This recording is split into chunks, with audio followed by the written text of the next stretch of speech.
Next up, I'm going to talk to you about some of the things that I learned in my class. I'll share some useful things with you.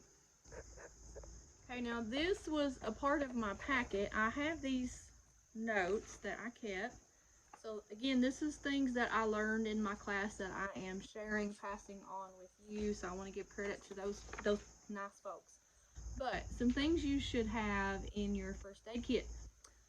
A sturdy duffel bag for keeping it in. You could use a duffel bag if you don't have one of these first aid kits. It doesn't have to be a first aid kit. You can use a duffel bag. Talking about bandage that you might need.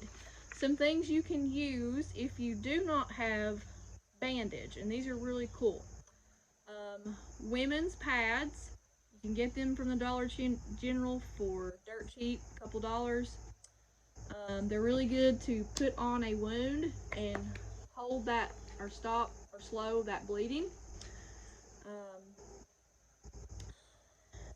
Again, the gauze, you can buy it in the roll, you can buy it in a flat, and you're going to need gauze for bandaging flesh wounds. And then if you have a deeper skin cut wound, that was what you would need your staple gun and staples for. Your staple removal kit, your suture needle. I didn't get that out, it's somewhere. But anyway, you need your suture needle in case you need to sew yourself or someone else or an animal up. And you can use dental floss if you don't have the suture material. And the super glue that was used as an emergency wound close. It says here at least one set of forceps. You can get those from Amazon. That's for your deeper cut wound. Butterfly bandages. The quick clot, that was to stop the bleeding. The lidocaine, it says, is to kill the pain. In case of a sucking chest wound, you can get a square piece of sturdy, flexible plastic. To keep breathing in out cause of an asthma attack. This is what that oil of oregano was really good for. And albuterol, if you have one of those albuterol inhalers. I do have one, and I keep it in the house. However, it's not in my bag, but that is good in case you have trouble with your breathing. Bandanas. You can get bandanas from the Dollar Tree. They're dirt cheap. These are used for bandaging, tourniquets, arm slings. You can put your arm in that as a sling, so it's really handy. And things that are used to keep things sterile. The gloves, I showed you those. I put those in there. And this says bleach. I'm not crazy about using bleach, but I do from time to time use it. But it says 1/10 solution for 10 minutes is enough to sterilize your equipment. So think about your equipment. And then 1 to 20 solution for spray to kill bacteria in shallow wounds. It says initially only, so the first time it's really good to clean and disinfect with, but you need to water that down. Just use a little bit of it. You also need peroxide. I didn't have my peroxide out here, but you do need peroxide. I did have my alcohol, my 99%. You can also use witch hazel as a good thing to help you keep things sterile when it comes to wounds, cuts, things like that. Okay, some other things I want to mention that I didn't have to show. Tylenol. Over-the-counter Tylenol is really good for pain. Ibuprofen. I know you can alternate Tylenol and ibuprofen. It helps. It's a good way to help relieve your pain. And I learned that when I was working with a mission team dental clinic that came here on a mission team. That's what they gave their patients for having a tooth pulled. After they had the tooth pulled, the combination of Tylenol, ibuprofen, I think you take, what was it, let me think. You take 2 Tylenol to begin with, and then 4 hours later you take an ibuprofen, and then you rotate that every 4 hours. If I'm incorrect on that, I will do an update or correct myself. But that is what they would tell the patients who had a tooth pulled, and it really helps with the pain. The Neosporin, I talked about that. The bag balm is like the Neosporin. Let's see. Fever, pain, diarrhea, vomiting, panic. Talked about all of that. And then it goes into some medicinal plants that you can consider in the case of an emergency. And medicinal plants, a lot of them you can just find by walking out into your yard, walking into your woods. There's things like catnip. Catnip is a really good antiviral, antibacterial. Chamomile, it's an anti-inflammatory. The flower heads are used in creams, oils, infusions, ointments, and tinctures. There's also chickweed, and this is a native plant. It soothes itches, bites, stings, burns, swelling, sunburn, bruises, and splinters. Then we have dandelion. Everybody probably knows about dandelion. It's that little yellow wildflower that pops up all over your yard. And a lot of times people will want to put chemical sprays on there, kill those, but those are very beneficial to us. That's why they grow.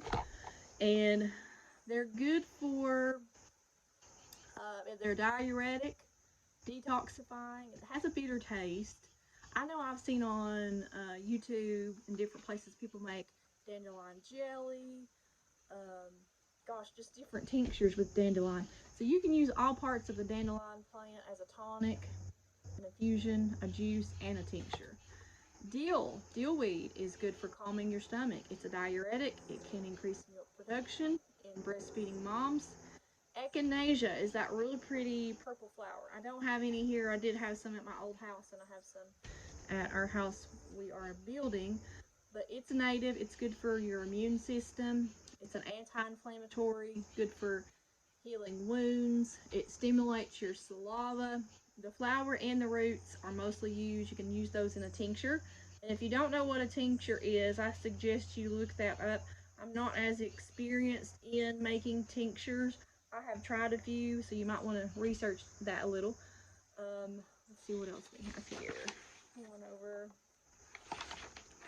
There's just so much information here that is so useful for us to know.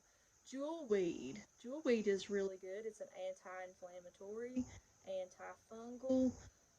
It can be used as a salve, a wash, a poultice, an infusion. Lavender. A lot of people like to grow lavender around their homes. It relieves anxiety. It's an antidepressant and antimicrobial. You use the fresh flowers from the lavender. You can dry them. You can make tinctures, essential oils, infusions. And lemon balm. Lemon balm is probably one of my favorites. And it's a relaxant. It's an antiviral and a nerve tonic. And the flowers can be fresh or dried. And you can use it in an infusion, a lotion, a juice, an ointment. You just have to learn how to make all of that stuff. So I suggest that you research that. Then we have mullein. Many people know what mullein is. It grows wild in your yard. It's a native plant. It's also an astringent. It has expectorant properties, meaning it can loosen up that sinus mucus stuff in your throat and lungs. It can be used as an oil infusion, or you can use it as a tincture. And again, research tinctures, because those are very helpful for you in time of need, and they last for years and years if you make them correctly. Let's see, what else do we have on here? Peppermint. It's a plant. It's good for analgesic and antimicrobial. Oils, lotion, infusion, tinctures, and capsules. Plantain. This is good for things like hemorrhoids. It can be used as a diuretic. Again, that's an expectorant. Anti-mucus. You can use the leaves. You can chew the leaves, or you can place on an infected part of your body. This is pumpkins. Cultivated pumpkins can be used as a dewormer, particularly in children and pregnant women. It's effective in removing tapeworms. It's a diuretic. It relieves intestinal inflammation. You can use the seeds and the pulp. You can use it as a tonic, a decoction, or you can make a poultice out of it. Red raspberry leaf. So those are like if you have wild raspberries growing on your property, you can use the leaves. The leaves are useful to relieve diarrhea. They are an anti-inflammatory, antioxidant, and an astringent. use the leaves and the fruit. It says you can also use as an eye wash, a mouthwash. That's interesting. Lotion or tincture. And let's go into a few more of these plants. Rosemary. A lot of people use that in their kitchens to cook with. It's also good for a tonic. It's a stimulant and astringent. It's an anti-inflammatory and an antioxidant. You can use the leaves, fresh and dried, in essential oils, infusions, and tinctures. There's just so many on here. Turmeric. I know I have watched people buy that in the store, dried turmeric, and use it that way. It's an anti-inflammatory. It's good for lowering your cholesterol. Good for blood thinning, so it's a natural blood thinner. And you can make things out of that, like a decoction or stink bug on my arm. Knock it off here. Goodbye. Yarrow is a native plant. It's an anti-spasmodic, astringent, increases sweating, lowers blood pressure, fever reducer, mild diuretic, stops internal bleeding, promotes menstruation, and is anti-inflammatory. So, goodness. And that is the end of it. There's just so many useful things that you can look into to add to your first aid kit, or if you don't have it available in your first aid kit, you can go out and forage in your yard or in the woods. And I'm going to put some of this stuff down in the description box. So look down in there. I'll try to mention a few things, as well as have my links to some of these products you can purchase on Amazon. And that is all I have for you today. So I hope that you have enjoyed this little bit about putting together your first aid kit, which is important in case you have an emergency and you need it quickly. So just do some research. Look up first aid kits, and again, think about why you would need a certain product and find out what is good to have in order to help you. In case you have a wound, a cut, an injury, or for your animals as well. Don't forget about your animals. Your animals are very important. Okay, so I will see you guys next time.